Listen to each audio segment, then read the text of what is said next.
comes down to today, doesn't it? Nirmala Sitharaman, Finance Minister, has delivered her maiden budget.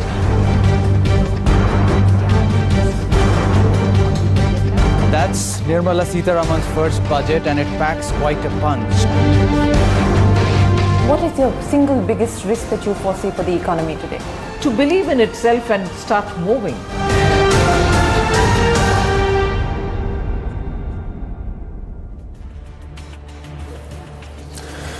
Let me start the show by thanking you, the viewers. CNBC-TV18 has emerged as the most watched TV news channel on Budget Day. We were India's #1 choice with almost 60% viewership on Budget Day. Not just that, CNBC-TV18 beat competition in the budget week as well with 60% viewership.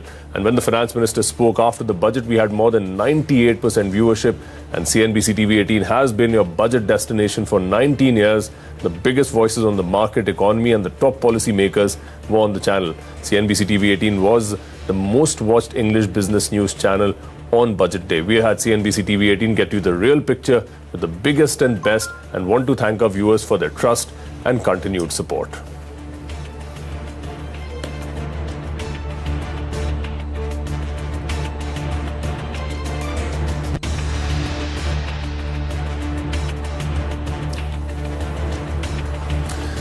Well, so there you have it. Lots of traction on CNBC-TV18 on Budget Day, emerging as #1. But straight to all the market action of the day. Strong global cues helping the bulls make a comeback on the Dalal Street. Nifty snapped a 4-day losing streak to end over 0.5% higher.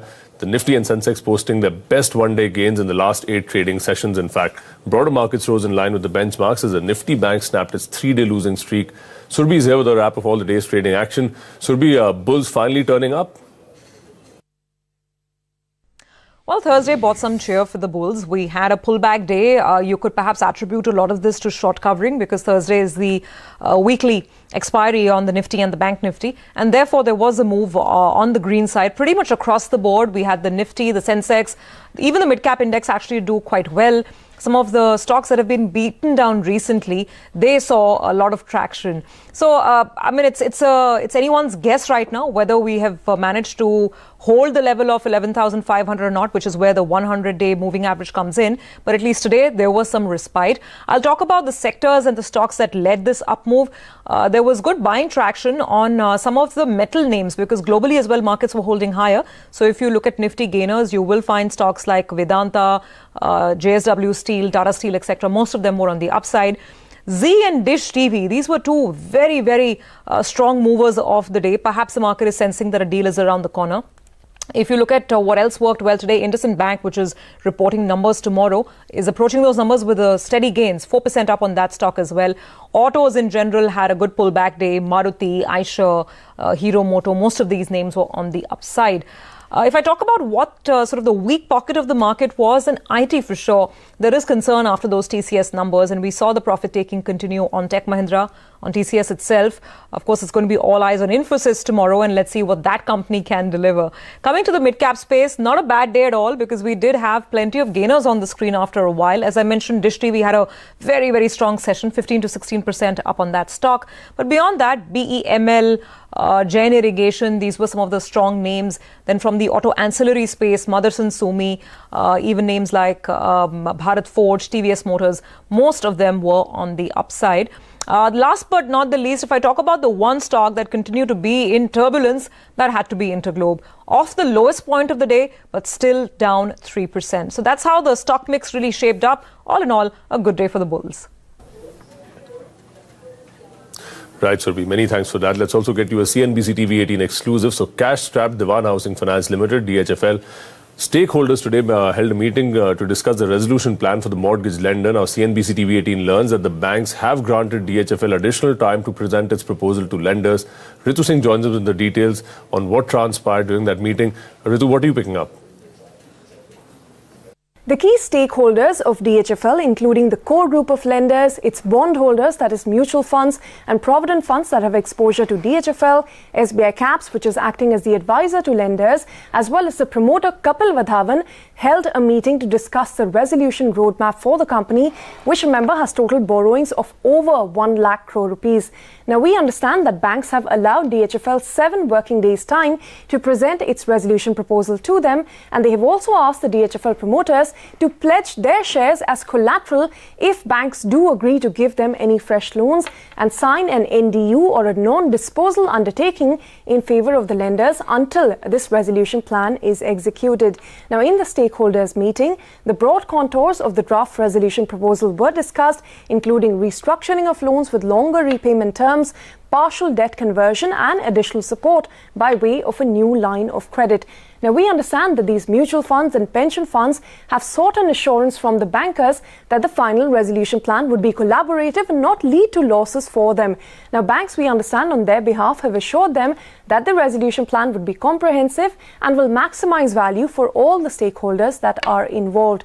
Now, do remember, DHFL, we had reported, is understood to be in talks with various private equity players, including Aeon Capital, Cerberus Capital, as well as Oaktree, for a potential stake sale deal, which could fetch DHFL upwards of 7,000 crore rupees. Right, Ritu, many thanks for getting us all the details from there. But let's also shift focus to the slowdown in the auto sector. So M&M's Pawan Goenka has told CNBC-TV18 that the first quarter of FY20 is the worst for passenger vehicles since 2001. However, he's hoping for a quick recovery like the sector witnessed at that time. He went on to bat for government stimulus, making BS6 cost inflation GST-free in order to prevent a fall in demand. He's also told us that the company has seen a degrowth of 15% in the first quarter and thus may have to revise FY20 growth guidance downwards from 5%. Meanwhile, auto body Siam has said that festivities should help in demand revival and bring the sector back on track. Last month we had, I think, 4 to 5 days of shutdown, which means on a 25 days working, we are about 20% shutdown. Yeah, that's right, 20% shutdown on a 25-day working. And the month of July is looking better. I don't know right now whether we will have a shutdown or not, but even if we did, it will not be 5 or 6 days. It will be somewhat lower. The tractor, we had said 5% at the beginning of the year, and we have seen a degrowth of 15% in the first quarter. In our internal estimate, the first quarter was supposed to be small degrowth, maybe 5% degrowth, but not 15%. And therefore, looking at the next 9 months, the 5% growth will require 10% growth for next 9 months to get 5% for the whole year, and 10% appears very unlikely. July typically is is not a very good month because of the monsoons and slowing down of various activities. July is till today not looking any better than June. So we are hopeful that September, due to festive season, should bounce back. With the inventory now under control, and hopefully the month of July also will lead to balancing of the inventories, I think the situation is only going to improve from here as far as the dealers are concerned. Right, so slowdown in the auto sector intensifying. But Axis Bank Managing Director and CEO Amitabh Chaudhary tells CNBC-TV18 that his bank is careful about lending as he believes that some sectors are showing signs of stress. That's not all. He also believes that they would have to adopt a more cautious approach when it comes to their growth outlook. Now, when asked about the bank's fundraising plans, Chaudhary said they will look at raising capital only when the right opportunity arises. We'll talk about the growth when we have the opportunity to talk about it. But yes, I think I'll only say that we have to be cautious about how do we look at growth going forward. So, but when you're being conservative about growth and talking about a slowdown, what is the need to raise capital? I mean, how much lending are you going to be? We have not said we are raising capital. The only thing we have said is that we are taking an enabling resolution to look at raising capital when the right opportunity arises. As far as the budget is concerned, I think it has given some clear signals in terms of what the government expects to see on the NBFC side. We are hoping that it can lead to some of the demand coming back. I think the finance minister has very clearly painted a vision and has backed that vision with some measures. Some measures will be rolled out over a period of time. So my last question on the SR Steel verdict, are you a little upset about what has come out? Lenders are obviously going to challenge this, but what sort of precedent does it set, and are you going to be a little hesitant using IBC going forward? Well, I mean, obviously the banks are talking about going to the Supreme Court and requesting them to relook at the judgment. It was a bit unexpected. So let's wait for the Supreme Court judgment before we start jumping to conclusions on whether IBC makes sense or does not make sense. And from banking to aviation, where IndiGo continues to reel under pressure, the stock closed more than 3% in the red after news of a spat between its promoters broke out on Tuesday. Now, we are given to understand that the market regulator Sebi has called IndiGo's company secretary for a meeting and has sought a response to the ongoing spat between Rakesh Gangwal and Rahul Bhatia by the 19th of July. Meanwhile, reports suggest that IndiGo's shareholder pact will be checked by the government. Also, the agreement between Gangwal and Bhatia could be annulled if found in violation of the Companies Act. Now, remember, the stock saw delivery-based selling of 400 crore rupees yesterday. And to a CNBC-TV18 exclusive from the aviation space, sources say that India's aviation regulator DGCA believes Boeing will take more time to fix the problems with its 737 MAX aircraft.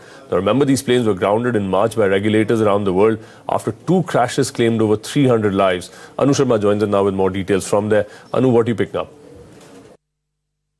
So sources at the Indian Civil Aviation Regulator DGCA have indicated that there is no resolution in sight for the faults that are there in the MAX family of Boeing planes, and they have said that they are closely monitoring the situation, but as of now it is not a very bright situation. And remember, as far as Indian clients are concerned, SpiceJet has 20 MAX planes in its fleet which are currently grounded, and overall its total order book for MAX family aircraft stands at 205, out of which 155 are firm orders.